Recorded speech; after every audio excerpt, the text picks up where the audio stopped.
What's going on, everybody? This is the Nikki Wonder Show, the Nikki Wonder Show with Duke White, featuring Duke White.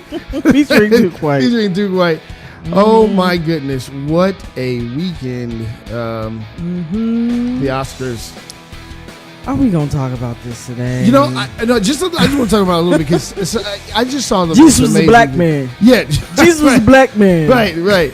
You know, now the Gods of Egypt is coming out. You know, and it's all white cast. I've noticed that whenever there's a slave movie, they find all the black actors they can find, and whenever there's a movie about black kings, they find a white actor. They find a white actor. Yeah, it's pretty funny. So if you're listening in Egypt, you know, I'm sorry about Why that. Is Pharaoh white with a tan?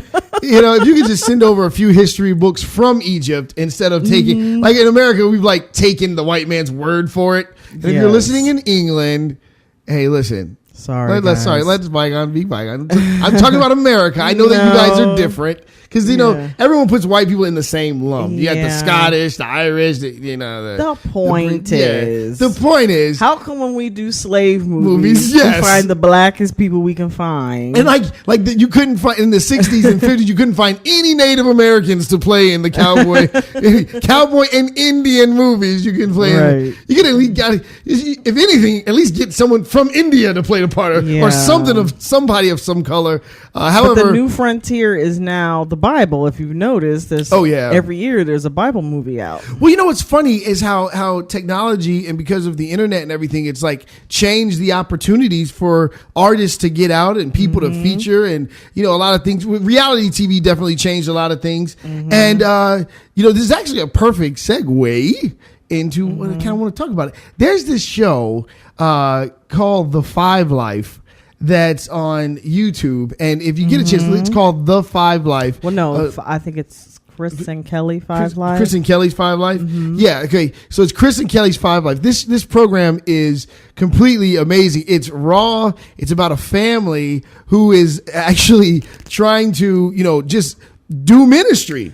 Right. You know, they're trying to find a job and do ministry, and showing what they go through as a family. I think they have 3 kids. Is that what it is? Right. Yeah. 3 kids. And I think that they're both like trained pastors, basically. Yeah. Trained to be pastors, and showing how difficult it really is to do ministry. For all my knuckleheads out there who think that they're just going to go out and start doing ministry, watch this show.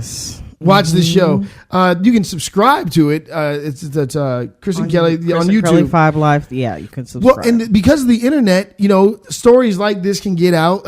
And we don't, you know, when I see stuff like with the Oscars and everything like that, I'm like, you know, television is kind of dying anyway. It really is about. Right. Am I being too much? Am I saying too much? No, I mean, people really, ever since you were able to put a camera in somebody's living room and watch them live, it has changed what people want to see. And this is when you do something other than, like, you know, the computer is a powerful thing. So if you're just sitting around watching porn all day, stop and do something creative. There's other things you can be doing. Do something creative with yourself, you know. But I think it's a very powerful thing that somebody would be transparent with their life and, you know, share this stuff. And it's such an amazing story. I try to be transparent as I can, but it's the reason why I'm not as transparent as one of your personalities. Well, yeah, and the ones, the good ones, because the reason why I don't want to be too transparent is people be like, no, for real. He's crazy. Yes. You know, like, he shouldn't have said that. No. It's something ain't right. You know, but the reality is they are doing something so profound and amazing. This last episode, okay, it was phenomenal. It's called We Got the Call. Right. Oh, my gosh. They get the call that, you know, they didn't get the job. You know, he didn't get the job. And you just watch them go through this emotional, you know, roller coaster and this constant wondering if God's going to come through for them. Right. All right. Now, I'm going to look at this from both points of view, the secular point of view and the Christian point of view. Secular point of view first. What do you got for me? From a secular point of view, they're trying to get a job and they are struggling to get a job. Okay, most people are. Yeah. You know, not a lot of people out there can say, well, I'm trying to get a job and can't get a job. You know, you hear it on the news, you hear it on, CNN every other day. Yeah. Unemployment is up and down. So there's a lot of people going through that. Yeah. But from the Christian, but there's more. Yeah. There's more. If you've watched their blog entirely, there's more behind that. Him just not getting the job. Yeah. That's not the first time or the second time right. or the fifth time. There's something there's going so on. much going on. And there's from the Christian point of view, it is like, hey, this is the struggle. This is what we deal with.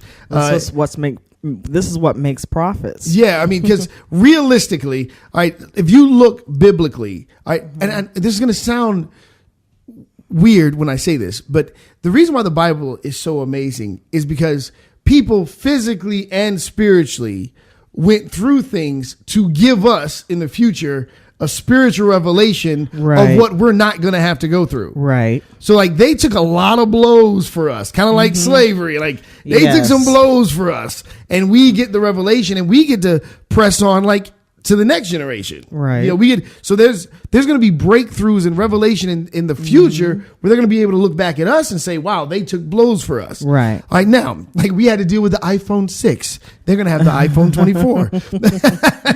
Right. The one that really drives your car. Our parents had typewriters. We have computers. But this is what I'm saying is that the exact same thing that they're going through on the 5 Life is like, how do you compare that to, say a soldier kicking the door down to kill the firstborn because they're looking for Jesus? You know what I'm saying? Right. Like they were going through some terrible things back then too. So the intensity level, and it's amazing how humans will become less compassionate, but God gets it. Right. God, the same tears that those mothers cried are the same tears that those mothers crying today. Right. When they go through something like, okay, so what? So people aren't kicking down my door to kill my children. However, my children are still hungry. And there's another story that kind of touches on this. And if you remember what happened to Job. Right. Okay. Right. Remember what happened to Job. Life was great. Then it wasn't.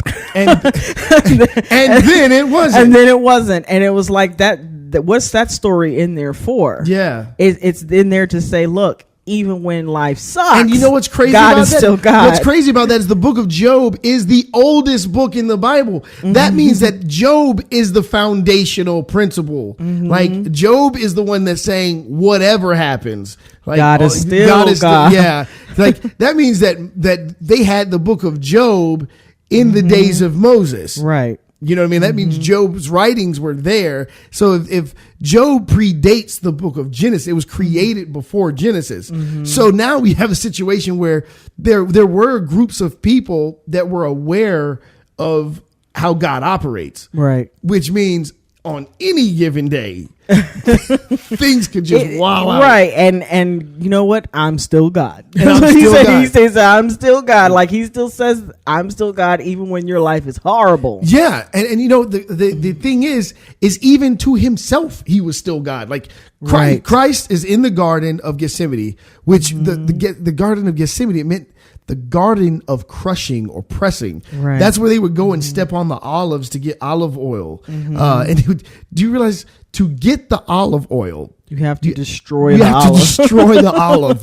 You have to destroy and now what's crazy about that is I love God for so many different reasons. One of the other reasons that I love God is he knew what to give a consciousness and what not to. Like he gave plants life, but they don't need a consciousness because people are going to pick from them, eat on them. They don't need no souls required. Imagine just being an olive, like your whole point is to be crushed. And you're like, no, please, one more day, Lord. Yeah. I want your oil. Right. That's terrible. Like imagine if he gave the like grass consciousness and we're just cutting them in, the carrots. Please, I'm just a carrot. In your world, they have consciousness. Now, in my world, they do have. In my world, they do. You can't do that to the grapes. Well, because think about it. If every living creature had a consciousness the way we do, the earth would be so emotionally dysfunctional. Of course. The fish would be like, why are you doing this to me? Yes. Well, at one time they did have consciousness, but we messed that up. We messed that up. So. Or we had a communication with their consciousness. Right. You're just food now. I'm sorry about that. You're just food now. But we do have a conscience, and Christ even had to be subject to that. and he was even crushed. and the thing is that at that moment when Christ was going through, even the years that let's not even talk about the crucifixion. Right. Let's just talk about just God being being human. Man, that had to suck for him. That had to be horrible. Like, the skin is so disgusting. Jesus, get over here. Wait, I created you. Wait, okay. I better obey. Let me listen. Mm-hmm. do you know why the sun rises and sets? I made it. Of course I know why the sun rises.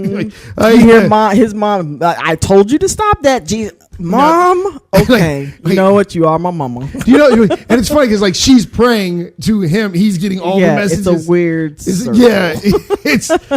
they're talking about humbling your God in the flesh, and you have to, which had to, like you said, that had to be horrible, which is what drew him to pray what he prayed. You're talking, I'm talking about the Garden of Gethsemane. That's a whole nother crushing. Just having to be born and humble yourself into the whole, and people bullying you when you can make them just disappear. Like, who am I talking to? No one, because you don't exist. Like that's like crazy. Like, who said that? Nobody, because you don't exist. Humans like to say, "I will erase your name from history." God will actually make it so there was no recollection of you ever, So that was a brave day for Joseph and Mary when they said, "Why have you done this? 3 days you've been missing." Jesus could have just looked at them like, "Boy, okay, you know what? Yeah, I'll follow the rules." He humbles himself. He humbles, but let's be real. That is pressure. Growing is pressure. Right. All right. Now, I do realize that this is a fast-paced society. And a lot of times we think we're older than what we really are. Maybe. Think about it. By the time you're in your 20s, a lot of times that you've done so much, especially in America, you've done so much by the time that you're 20 that you start to think you're older than what you really are. You know everything. Like you'll be like, "Oh man," and I've thrown my life away. Then I'm like, wait, hold on. How come that guy can get out of prison at the age of 50 and start a brand new life and have a great life for themselves?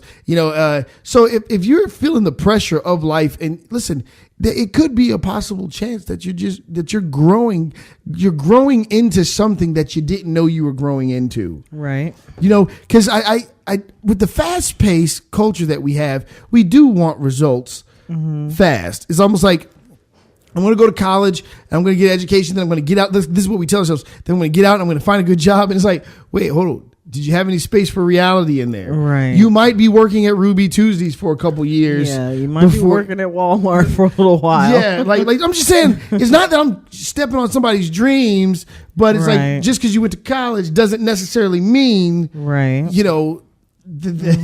it's possible your entire college education was a complete waste of money. It's possible. It's possible that you might not get a job for many years. Right. And you're sitting there walking around in your, minimum wage job going, but I have a master's degree. And like, I'm believing God. Well, you're believing God is awesome for you. God doesn't need you to believe in him. You do. And what's ironic about that is the fact that experience both in the world and in the spiritual world actually means more. Yeah. Even in the spiritual realm, it means more. These experiences that we're put into create us, not the fact that you can memorize the Bible and read this scripture to scripture. Absolutely. But the fact that you went through like hell and came out of it, now you're elevated to a position of authority. How I knew how I know that that's true? Because the Bible itself was basic.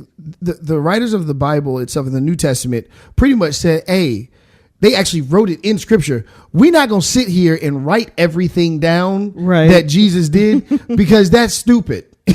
Like, that's too much. So some of this stuff y'all going to figure it. Yeah. Some of these things you get the point. Yeah. So he was like, other stuff y'all figure out. And I think that that's so awesome because it really shows the true connection of God. Because like even the people who are written about in the scriptures, they didn't stop. Like David didn't like kill Goliath and then write about it.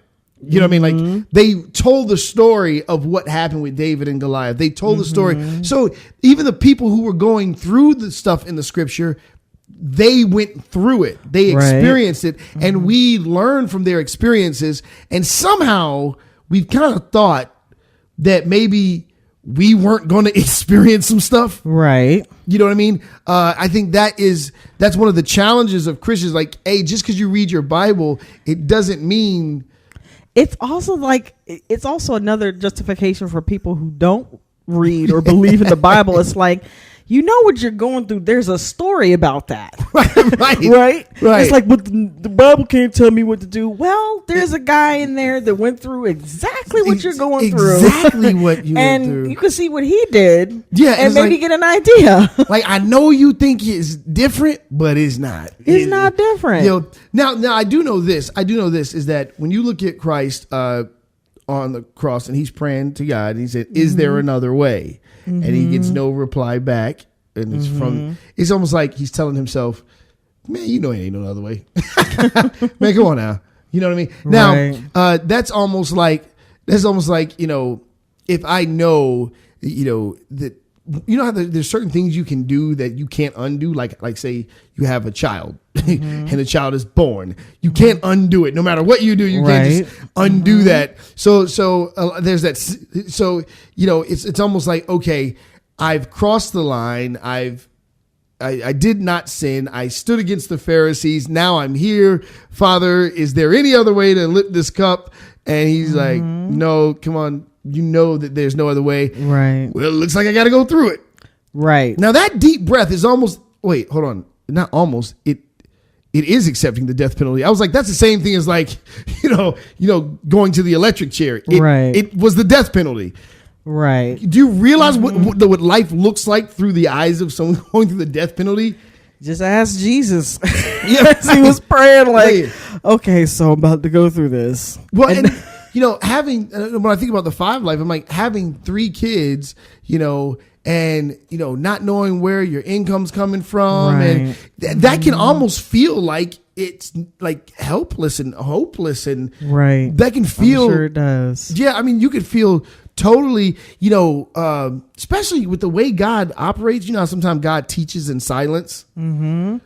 Definitely know that part.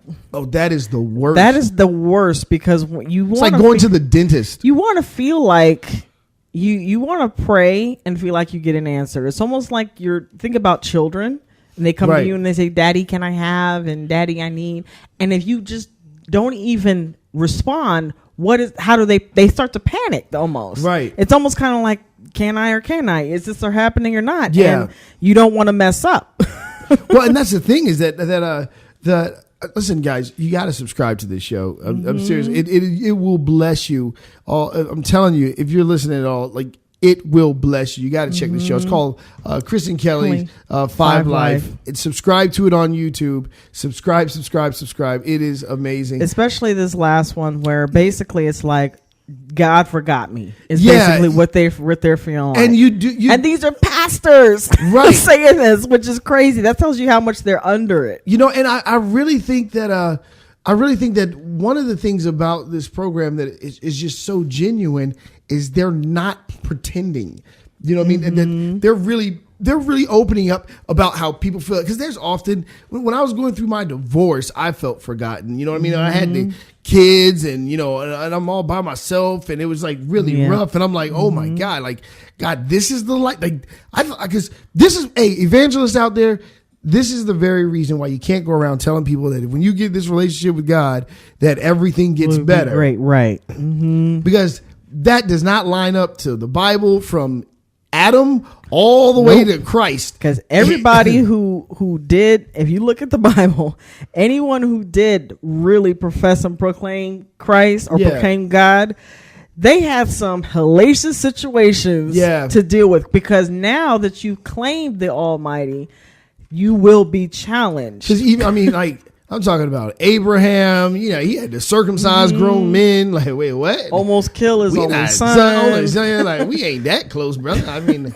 the stuff you were saying about God makes sense, but circumcision, no. You know, with sharp rocks, put the rock down. Right. You know, crucifixion for Christ, beheading for Paul, Peter crucified upside down, John boiled alive, but they couldn't get him though. Right. I mean, that's what I'm saying. Look at these situations. Look at what these people went through that really, you know, claimed God. And then you look at today and people go and they say, well, I went to church and the pastor said, as long as I get saved, my life will be better.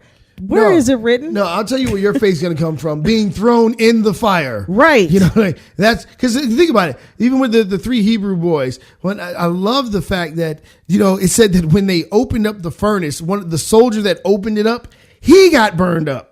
You know, right. And then they get thrown in that. And before they leave a little smart remark. They go, even if he doesn't deliver us, we know that he can. I think that's the ultimate attitude that God's trying to develop in us. Even if he doesn't, even if we spend the rest of our life trying to get a job, we know that God is still on the throne. And sometimes that is the testimony. In Ephesians 6, it tells us to stand against the wiles of the devil. Like imagine the insult that this does to the enemy when he is unleashing the wrath of hell upon you and you're still standing. No, you may not have the house. No, you may not have the car. No, you may not have the best stuff in the world, but you're still standing, still believing. Your faith cannot be stopped. That is an insult to the enemy. And don't forget what his objective is, because when you're in situations, he wants you to forget what you do have. Right. So you might not have, like you're saying, all the money in the world or the best house or the best job or anything like that, but you may have 3 beautiful kids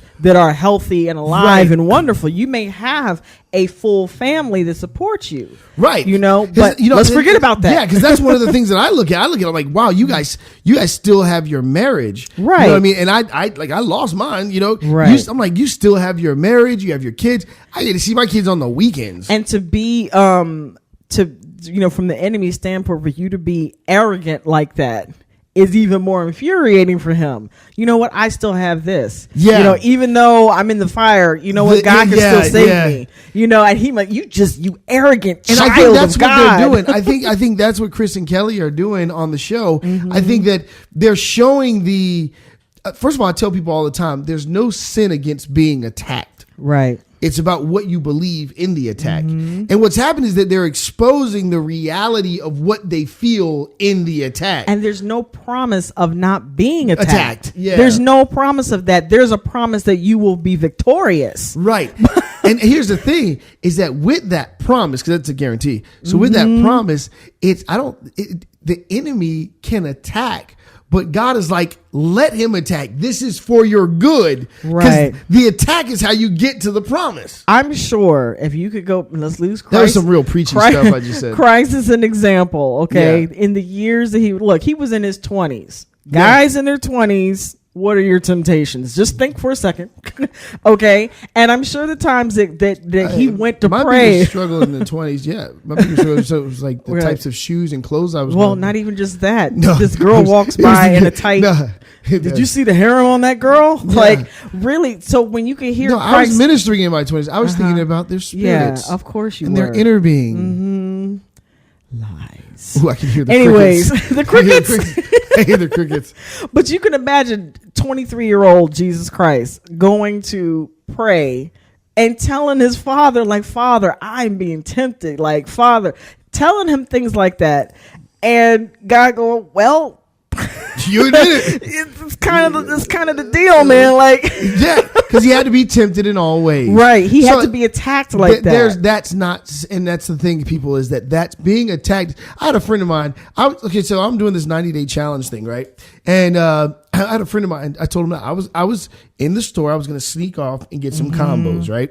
So I'm walking through the chip aisle. Well, first of all, I was walking to get some muscle milk. This is not advertising. It sounded like it was, but I was going to get some muscle milk. I walked through the chip aisle, and then I'm like, yo, combos. I love combos. So I put the combos in my hand. I'm like, man, all that work for nothing. I can't do this. Right. So I go put it back. And I go to get a muscle milk and a protein bar.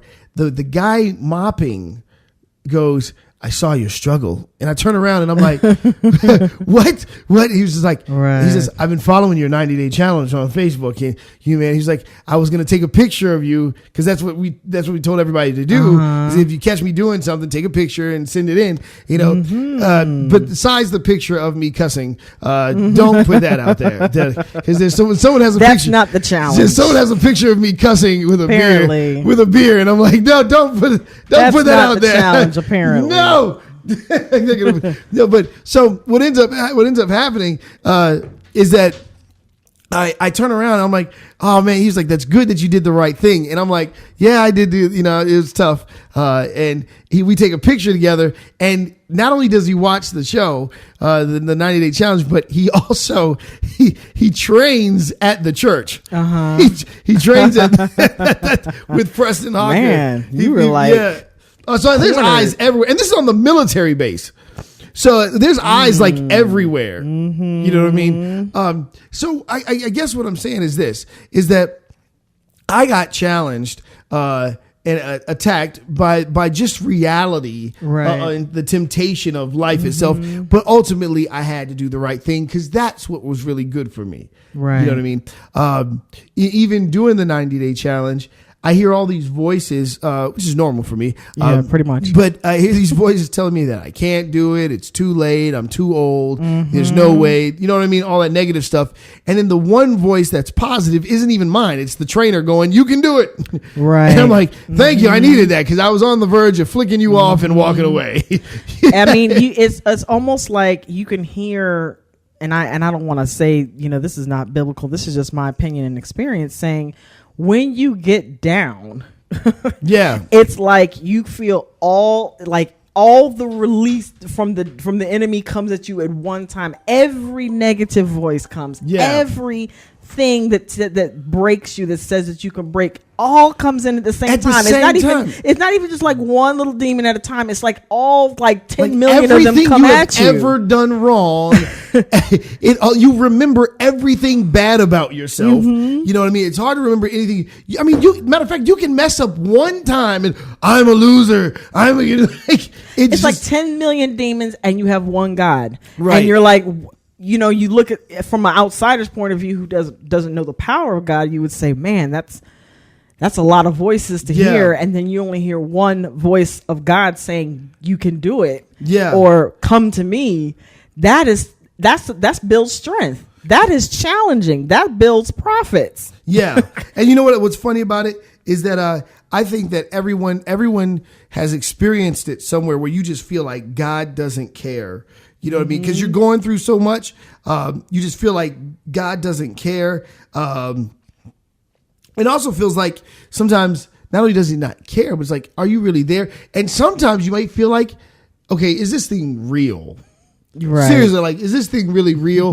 And it's not because you lost faith. It's because God, it gets so quiet, and he's so determined to do things his own way. Right. And when you realize, wait, do you care at all about how I want to do things? He is building an army, people. He doesn't. God okay, and he doesn't want. Sorry to say it, he doesn't want wimps in his army, right? So if every time we hit a challenge and we don't do our part to strengthen up, to be generals one day in his army, I mean, think about that. Yes, God saves. Jesus saves. We know he's the source of the power, but he is looking for us to use the power within that he's given us. Yeah. Instead of just saying, Daddy, somebody hit me. Can you go get him? Well, and that's why it's so annoying to us as parents, because we're doing real things, and when you tell us that your imaginary friend said a bad word, right? It's like, wait, Johnny what? said a bad word, Mommy. Can you go beat him up? It's like, come on, man. dude. I'm paying bills, man. Look, I taught you how to take care of the situation. I gave you the power to do it. Go do it. And this is the thing. This is what I'm saying is that I like this 5 Life whole thing. It's such a wonderful concept. The whole concept, of pastors being real and transparent, showing the struggle, and I hope to God that they don't become like the preachers of LA. But if so, this is a long journey before you get to the preachers of LA.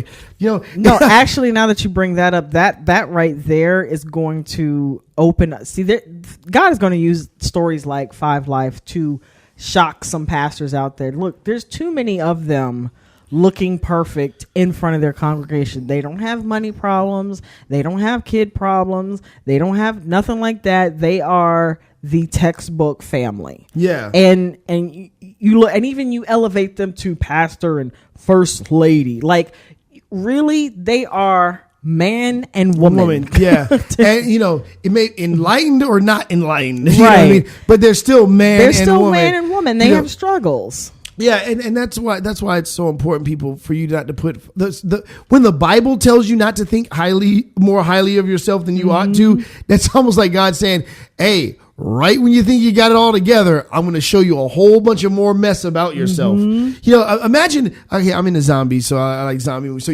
there's like this. The wonderful thing about zombies is that the movie, they're killing all the zombies, and then the zombies are dead, right? And it's like, phew, it's over. And then they turn, like they go over a hill and there's another wave. And then they make 6 seasons of the movie of The Walking Dead out of that exact same concept. Nothing ever changes. What is Walking Dead going to be about next week? Zombies. Yes. It's like six years. What is it about every year? Zombies. And so it's almost like life, first of all, the word of God, have you ever heard of too much honesty? Because seriously, the word of God sometimes is too honest.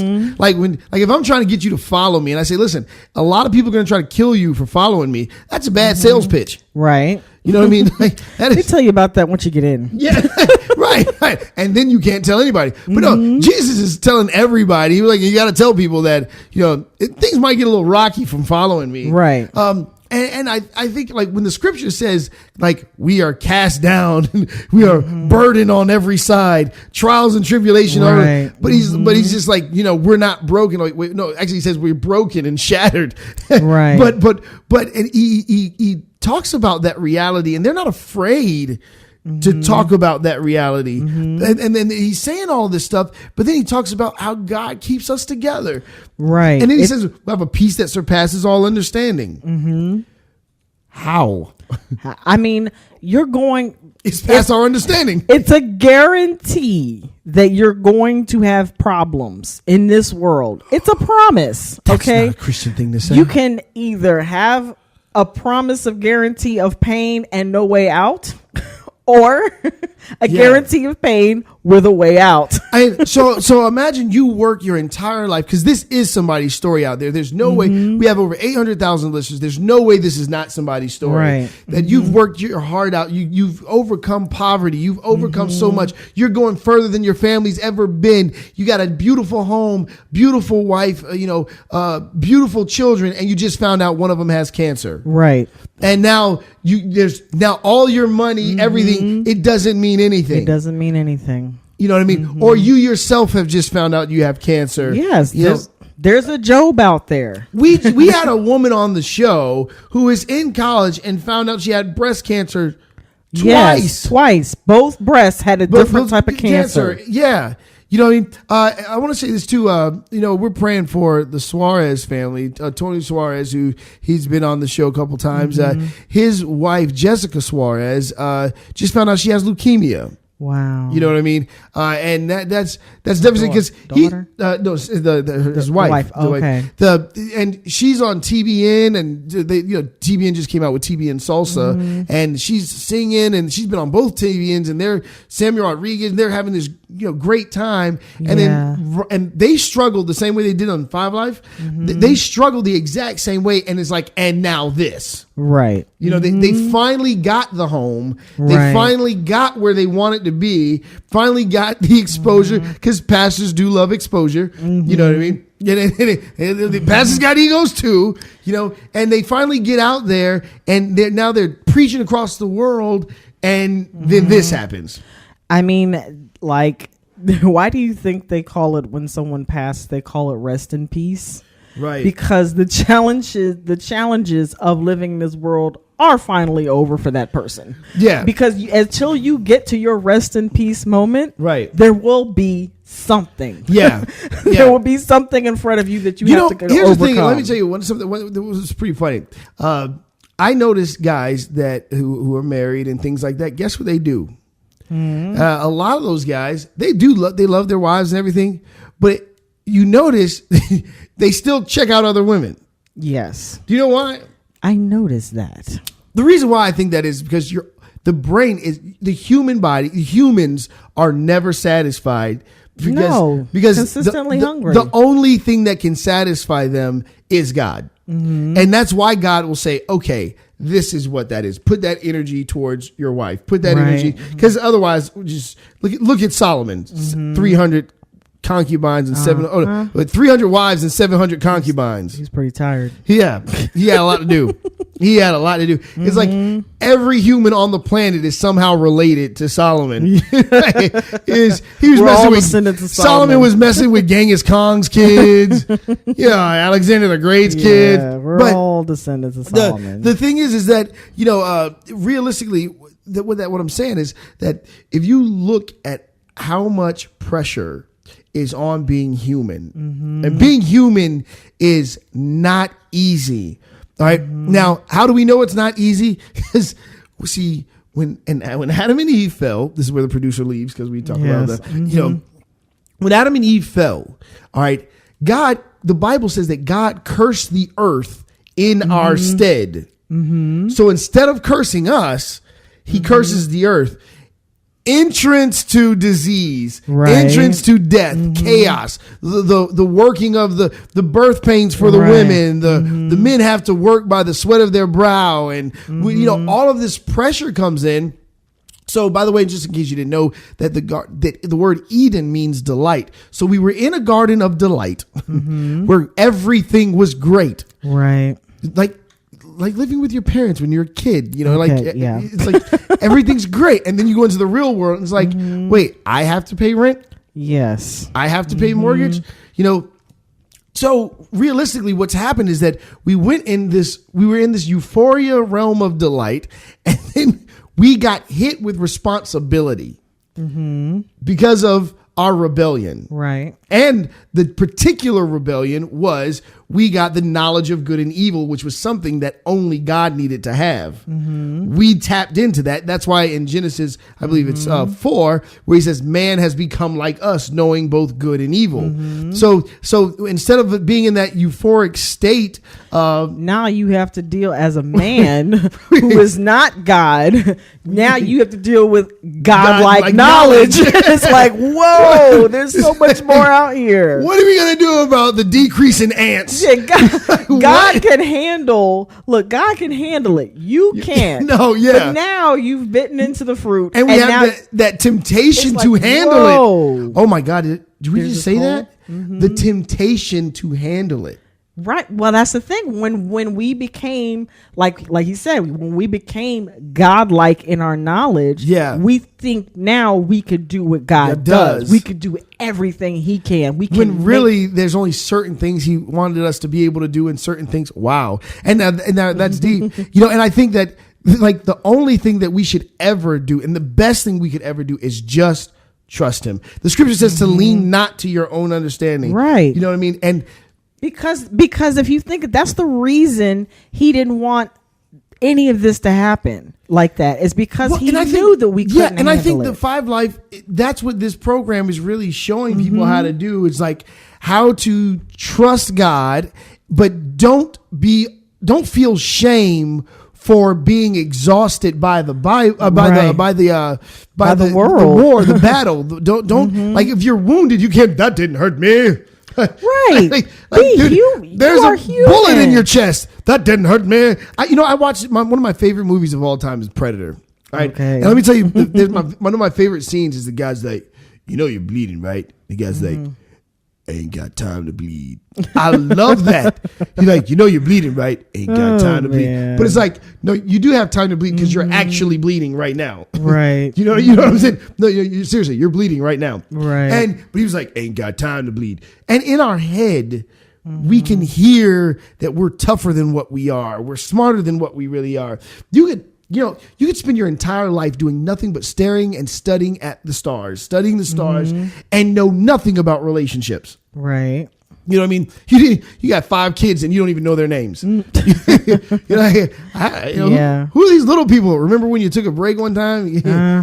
Your wife left you, by the way, and took everything. It's okay. I got my telescope. But the reason why we can be so good at certain things and horrible at other things, and we'll want people to focus on what we're good at, right, and not see what we're bad at. Right. Transparency, something that really we all struggle with because we have that nasty, disgusting, puke-inducing thing called pride. Yes. And because of that, we struggle with the opposite of pride, which is transparency. Right. Which is bearing all and saying, look, I'm not perfect. Though kind of like we're talking about this family in the Five Life is like, look, we believe in God. We believe in Jesus. We believe in the crucifixion of Jesus, but we still have a sucky life right now. There's this one part where the guy's like, Chris is like, you don't want to hear me talk right now because it ain't going to be good. And I'm like,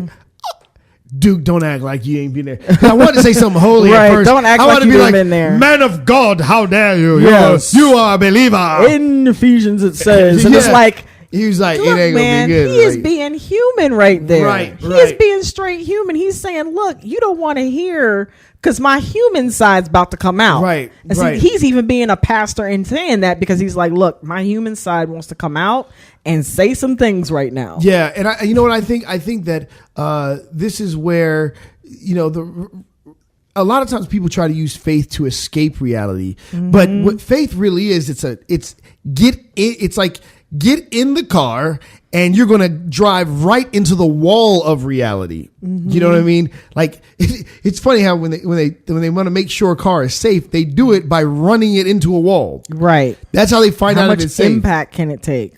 Right. And so faith is your vehicle. Faith is your vehicle when you're going to find out what reality really is. It's kind of like the cage when you're going to swim with the sharks. Some people actually want to swim with sharks, but that's because they're on drugs. Then there's people that get in there with the cage who are just on less drugs than the others. But faith, you put that faith in the cage. This cage can protect me from the dangers that are out there. You know what I mean? Faith is cannonballing in. Yeah. When there's no water in the pool. Yeah. Like, okay, I know God's gonna save me. Like you really, because you have to get back to that point of where Adam and Eve were, where it's like, we don't know. Yeah. We have to believe God for everything. And the problem is when you start messing around with stuff, the reason why life gets so complicated is because the more we think we know, and God's like, no, I got this. Let me drive. Let me drive. This. You know what I mean? And like faith is a car that only God can drive. You know what I mean? And you kind of got to just, you realize your children just have to go along with you. Just get in the car. Where are we going? And this is what I tell my kids. Do you have somewhere else to be? What do you do? Don't ask me where we're going. Just get in the car. Right. And you know what? When they were like, why do you get mad, Dad? I just want to know. Because you knowing doesn't change the fact that we're going. Right. You knowing doesn't mean anything. You know? Look, take a lesson from Abraham. Okay. Wow. Take a lesson from Abraham. Hey, Dad, where are we going? We're going on a trip, son. Get on the donkey. Let's go. Grab the rope and the firewood. Yeah. Well, Dad, we don't have anything to burn. Don't worry about that, son. God's going to give me a lamb. Okay, Dad. His name might be. It's just all right. Yeah, you can see little Isaac just skipping along. All right, Dad. Well, I guess that's where we're going. And this is the type. That's a good point. That's exactly stuff that we're talking about. I mean, when we're sick, we think call a doctor. We think call 911. We think all this other stuff. And it's like, hey, God's He wants us to put our trust in Him. And I think this Five Life thing is like a really wonderful journey down someone else's faith to show the ups and downs and some of the things that people go through. So I want to encourage everybody. Look, it's Chris and Kelly's The Five Life. You got to subscribe to this channel. You got to check it out. And I'm telling you, it's going to bless you. I think they want you can leave comments and everything like that. Yes, please do leave comments and encourage them and tell your stories to them too, because it helps to know that you're not the only one burning in the fire when you're in there. It really would help them. Yeah, because I think that again, like with everything that's going on, with movies and stuff like that, let's watch stuff with some substance, people. Like you know what I mean. Let's see God really in action. Now to the whole gods of Egypt thing and everything like that. Now, just watch the movie, man. And like, let's not make everything about sexism and racism and whatever isms. You know what I mean? It's just entertainment. You know what I mean? So let's just get rid of all that stuff. And, you know, because we're trying to really, you know, there's too many real things going in the world to worry about stuff like that. And I encourage everyone to watch the monologue for Chris Rock during the Oscars. He just addresses everything, and it's hilarious that a comedian, you know, had to be the one to deliver that message, and people just couldn't get it. Make sure you go to comingsoonjesus.org, get the Coming Soon Jesus shirt. We're about out of time. Check out our new site. Tell us what you think. Yes. comingsoonjesus.org gives us the ability to do what we're doing, and we love you guys. Again, that's the 5 Life. Chris and Kelly, the 5 Life on YouTube. God bless you guys.